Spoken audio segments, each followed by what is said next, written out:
lovers of God. Welcome back to Ini Manaku Channel, sebuah kanal belajar akan firman-Nya. Saya percaya di kanal ini kita boleh belajar akan firman-firman Tuhan untuk kita lebih lagi mengenal kebenaran firman Tuhan.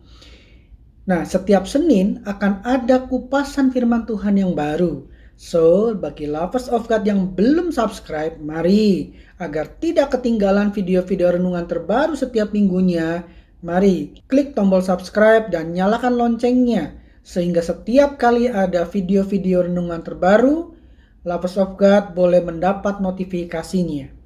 Terima kasih juga untuk setiap support lovers of God yang sudah diberikan buat kanal ini dengan cara subscribe, share ke teman, kolega, keluarga, saling berbagi supaya mendapat berkat yang sama. Juga terima kasih juga untuk komen-komen lovers of God sekalian, karena saya percaya setiap komen yang ada itu akan juga menjadi berkat buat setiap pemirsa yang menyaksikan video renungan ini. Doa saya biarlah setiap video-video yang ada boleh membuat kita semakin mengenal Tuhan kita, Tuhan Yesus. Amin, lovers of God. Haleluya, haleluya. Nah, lovers of God, ketika saya ada dalam suatu perjalanan, ketika saya sedang mengendarai mobil saya melihat ada seseorang yang berusaha menyetop sebuah bus Transjakarta, bus TJ, ya, bahasa sekarang orang menyebutnya bus TJ, Transjakarta.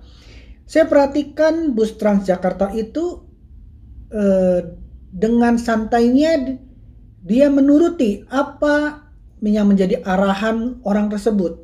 Biasanya kita tahu kalau bus Transjakarta jalurnya diserobot saja, dia pasti menyala klakson, tin gitu.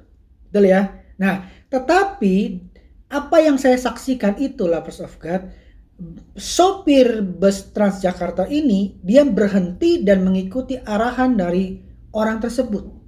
Nah, kira-kira menurut lovers of God nih, siapa orang tersebut yang berani dan bisa menyetop bus Transjakarta?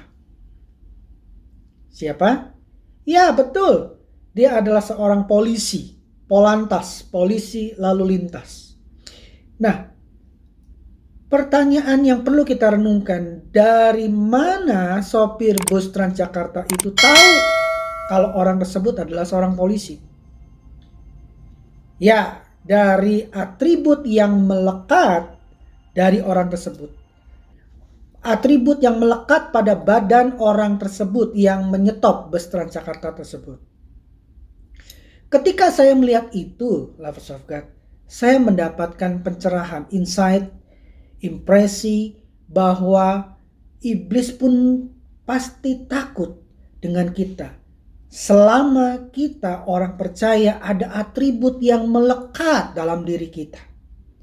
Nah, kira-kira apa atribut itu yang membuat iblis pun takut dengan atribut ini? Efesus 1 ayat yang ke-13 menyatakannya buat kita. Saya akan bacakan buat lovers of God. Efesus 1 ayat 13, di situ dikatakan, di dalam Dia kamu juga, karena kamu telah mendengar firman kebenaran, yaitu Injil keselamatanmu. Di dalam Dia kamu juga ketika kamu percaya siapa? Percaya akan Yesus Tuhan. Karena kebenaran, Injil keselamatan itu berbicara tentang Yesus Tuhan. Di sini dikatakan, di dalam Dia kamu juga ketika kamu percaya, ketika Anda percaya, ketika saya percaya, di sini dikatakan dimeteraikan dengan Roh Kudus yang dijanjikannya itu. Jadi, lovers of God, atribut yang melekat dalam diri orang percaya adalah adanya meterai Roh Kudus. Katakan sama-sama, lovers of God, meterai Roh Kudus. Nah, meterai Roh Kudus ini mempunyai beberapa makna, lovers of God. Yang pertama, meterai Roh Kudus itu bicara tanda kepemilikan. Artinya, setiap kita, lovers of God, dan saya yang percaya kepada Tuhan Yesus, itu artinya kita menjadi milik Tuhan. Karena kita sudah menjadi milik Tuhan, iblis tidak bisa main-main dengan kita selama ada meterai Roh Kudus itu dalam diri kita.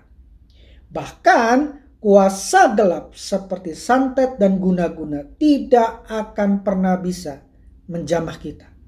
Jadi yakinkan, pastikan diri Anda, lovers of God, adanya meterai Roh Kudus itu di dalam Anda. Dengan cara bagaimana? Dengan cara Anda percaya terima Yesus sebagai Tuhan dan Juru Selamat. 1 Petrus 5 ayat yang ke-8. Surat Petrus berkata demikian. Sadarlah dan berjaga-jagalah, lawanmu si iblis berjalan keliling sama seperti singa yang mengaum-ngaum dan mencari orang yang dapat ditelannya. Renungkan baik-baik, lovers of God. Di sini dikatakan iblis berjalan keliling sama seperti singa yang mengaum-ngaum dan mencari orang yang dapat ditelannya. Pertanyaannya begini, kenapa di sini dikatakan iblis berjalan berkeliling seperti singa mengaum-ngaum? Kenapa iblis tidak langsung menerkam? Karena ada meterai Roh Kudus dalam diri orang percaya. Iblis tidak berani menjamah. Iblis tidak berani menjamah orang yang ada meterai Roh Kudus. Itu atribut yang ditakuti oleh iblis. Yang kedua, meterai Roh Kudus juga bicara otoritas. Sama seperti atribut polisi tadi, selama dikenakan dalam diri si polisi tersebut, maka dia berotoritas. Kendaraan apapun ketika dia menyatakan harus berhenti, kita akan berhenti. Kita akan turut pada apa yang menjadi otoritas dia. Bukankah Markus 16, Injil Markus 16 pasal 16 ayat yang ke-17 berkata demikian. Tanda-tanda ini akan menyertai orang-orang yang percaya. Mereka akan mengusir setan-setan demi namaku, kata Tuhan. Mereka akan berbicara dalam bahasa-bahasa yang baru bagi mereka. Ayat 18. Mereka akan memegang ular dan sekalipun mereka minum racun maut, mereka tidak akan mendapat celaka. Mereka akan meletakkan tangannya atas orang sakit dan orang itu akan sembuh. Kenapa bisa begitu powerful? Karena ada atribut Tuhan dalam diri kita orang percaya. Apa atributnya? Meterai Roh Kudus. Ketika suatu benda kita namai, kita labelin, itu artinya benda itu milik kita. Setuju ya? Barang siapa yang berusaha menjamah, mencuri, atau merusakkan benda tersebut, dia akan berurusan dengan kita. Renungkan inilah, lovers of God. Firman Tuhan berkata kita itu seperti biji matanya Tuhan. Nah, kalau kita ini biji matanya Tuhan, apakah ada yang berani menjamah kita sebagai biji matanya Tuhan? Tentu tidak ada. Iblis pun tahu kondisi seperti itu. Makanya dia hanya bisa berjalan keliling seperti singa yang mengaum-ngaum dan mencari orang yang dapat ditelannya. Surat Petrus tadi berkata, kenapa bilang mencari orang yang dapat ditelannya? Artinya ada orang yang tidak dapat ditelannya. Artinya ada orang yang dapat ditelannya. Siapa orang yang dapat ditelannya? Ketika dia melepaskan atribut itu. Dengan cara apa? Melepaskan atribut meterai Roh Kudus. Dia kembali melepaskan kepercayaannya di dalam Tuhan Yesus.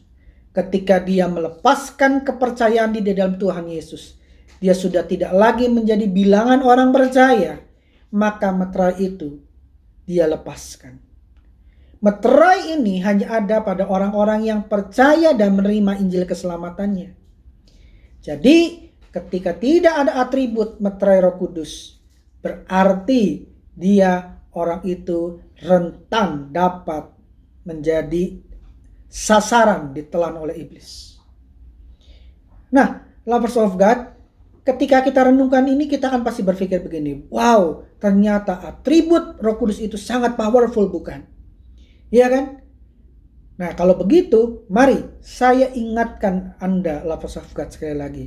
Sudahkah meterai Roh Kudus itu ada dalam diri kita? Jika belum, mari terima Yesus sebagai Tuhan dan Juru Selamat, supaya kita memiliki atribut meterai Roh Kudus itu. Tadi Efesus 1 ayat yang ke-13 tadi berkata, ketika kamu percaya dimeteraikan dengan Roh Kudus.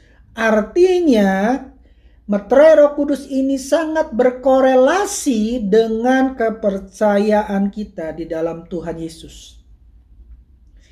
Ketika kita percaya Tuhan Yesus, kita lahir baru. Ketika kita menerima Yesus sebagai Tuhan dan Juru Selamat, saat itulah ada meterai Roh Kudus dalam diri kita. Amin, lovers of God.